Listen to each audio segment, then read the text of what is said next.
If you're tuning in right now, you happen to be watching the world's truest source for hip hop news, black culture, sports, and of course the best reaction videos on the net. I'm talking about Kofi's Universe. If you haven't already subscribed, it's your chance to hit that button now before I hit this blunt.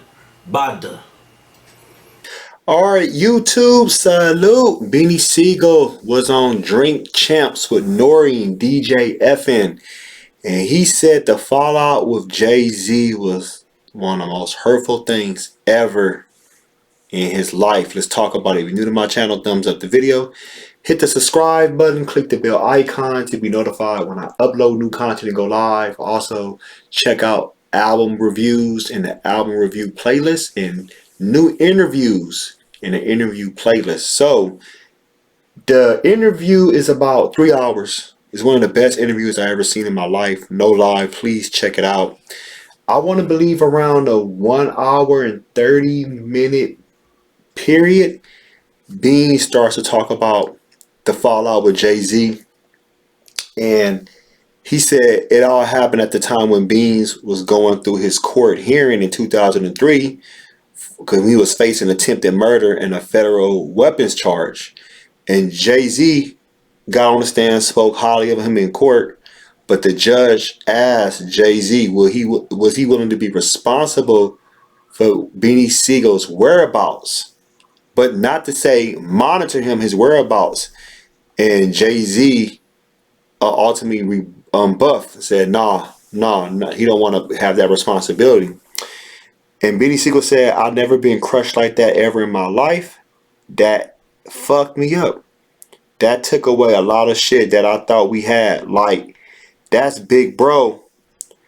And he said he had a change of heart about that incident later because he understand that Jay-Z knew that he was unpredictable and he was going to do something out of pocket. He was uncontrollable, and he still regrets not hashing it out with Jay-Z as far as like they never had that conversation, and they always weighed on him, that effed him up.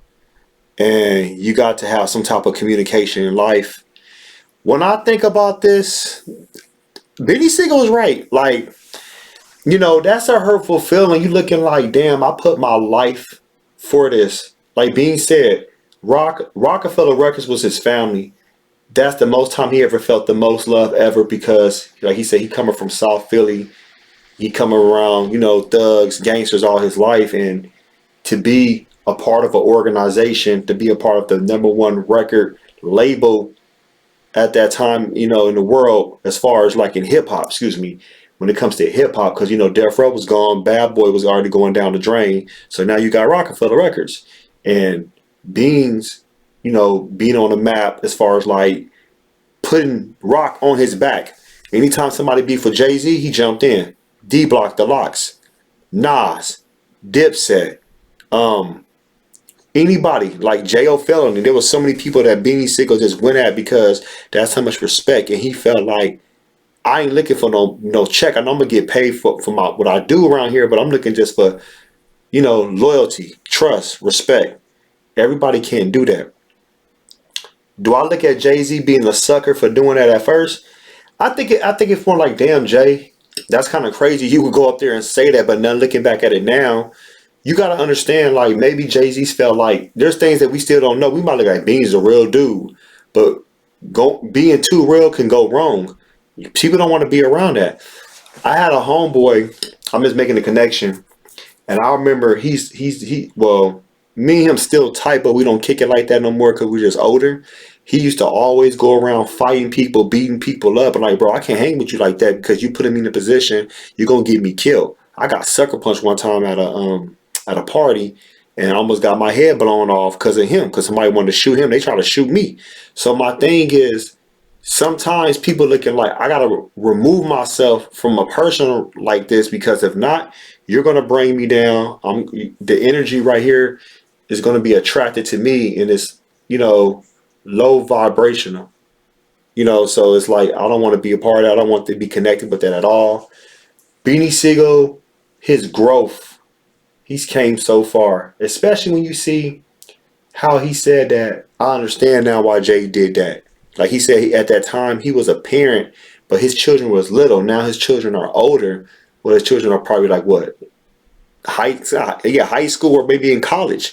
So now he's looking like, damn, like now it's a difference of understanding why Jay did that. But at the end of the day, like he said, all I really wanted was a conversation, you know, just for me him to kind of like talk it out and just whatever, like just hear it from the horse's mouth, not hearing from a third party, Lenny Yes, or anybody else saying, "Well, Jay don't want to talk to you." Because to me, at the end of the day, you want people to open up. You want people to actually heal. Speaking of healing, before I close this video, as far as ending it, when you heal, you're healing not to actually be cool with that person ever again. You're trying to heal so you won't hurt the next person you come across. And you're going to sit here and say, well, how can you hurt the next person? The next person can be your daughter, your son, your spouse. It can be your next door neighbor. It can be your employee, as far as like somebody that works under you, if you're a manager position, or it can be your manager, supervisor. It can be the person in the grocery store. You never know who you can come across and hurt on a subconscious level.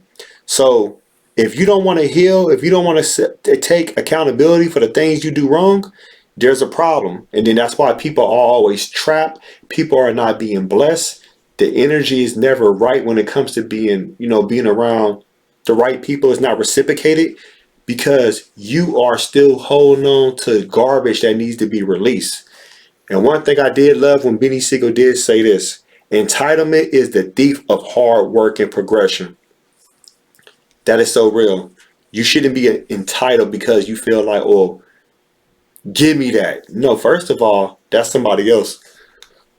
They put the blood, sweat, and tears for that. You didn't. And respect that.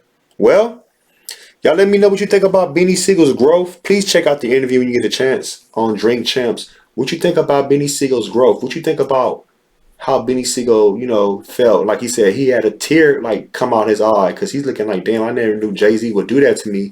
But now, moving forward, it's 2021. That happened in 2003, 2004 when Beanie Sigel was going through his court cases, the court hearings. So y'all let me know. Post your comments below. Hulk smash Black Panther the like button. Subscribe to my channel. Click the bell icon to be notified when I upload new content and go live. If you want to support and donate to the channel, I have Patreon, patreon.com/KofiUniverse. Venmo, CashApp, PayPal, Streamlabs, everything's in the description. Until next time, salute. If you're looking for me to react to any song freestyle video, that's $20 per reaction. For sponsorships, that's $50 minimum. Also, Hulk smash Black Panther the like button, subscribe to the channel, click the bell icon to be notified when I upload new content and go live. Also, if you want to become a Patreon member, patreon.com/KofiUniverse. Venmo, Cash App, PayPal, Streamlabs, everything's in the description, y'all. Salute.